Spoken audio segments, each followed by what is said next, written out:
taganihan na welcome to the house of God. This is where we belong, in the house of God.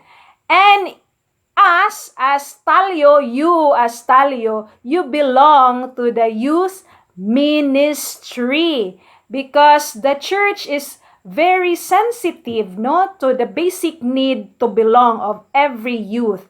That's why our church leaders very keen, very sensitive to that specific need to belong.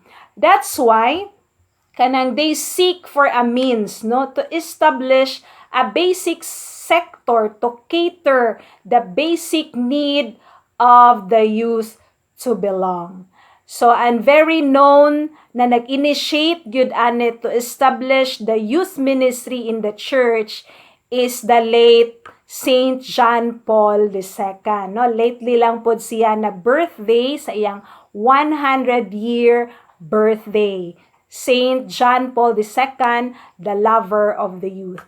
Ug mao po ni gisundan nila ni Pope Benedict XVI, and then kanang the present Pope Francis, no, to again cater the needs of each of the young. So the young people in the church has a particular attention, no, in the church, particular care, attention, and focus, because you are beloved, no, gipangita gyud ang matag batan-on ug matag talyo nga mahisakop sa simbahan. So that's why naatay youth ministry. So unsa man ning youth ministry? So daghan siya og mga term na related to this, no?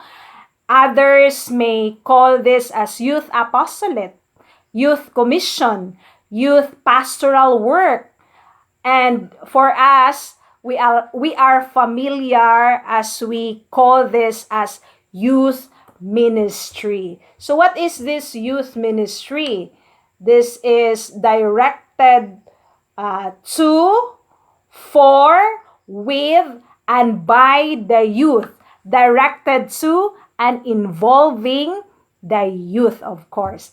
Empowering the youth to form more youth. Dili na siya youth ministry kung way batanon, kung mga tiguang na lang, kami na lang ana, dili na siya youth ministry. So unsa man day characteristics sa every youth ministry? So the youth ministry must be Christ-centered, of course, no? Without Christ, we are not belong, or we are nothing, no? We are nowhere if Christ is not the center in every ministry. So youth ministry is the ministry of the church, no? Dili lang kay ato-ato lang ang youth ministry, we belong to the church. So kung unsa ang guide teachings of the church, so we also follow, di ta maglahi. So youth ministry is also concerned with the growth and the total person of every youth. Youth focus. Of course, di na siya youth ministry kung dili siya kanang youth-centered.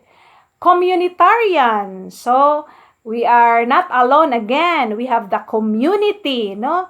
Interactive. So, di na siya youth ministry kung kanang magtiniguang. So, dapat alive, kicking, and interactive ang each of the ministry.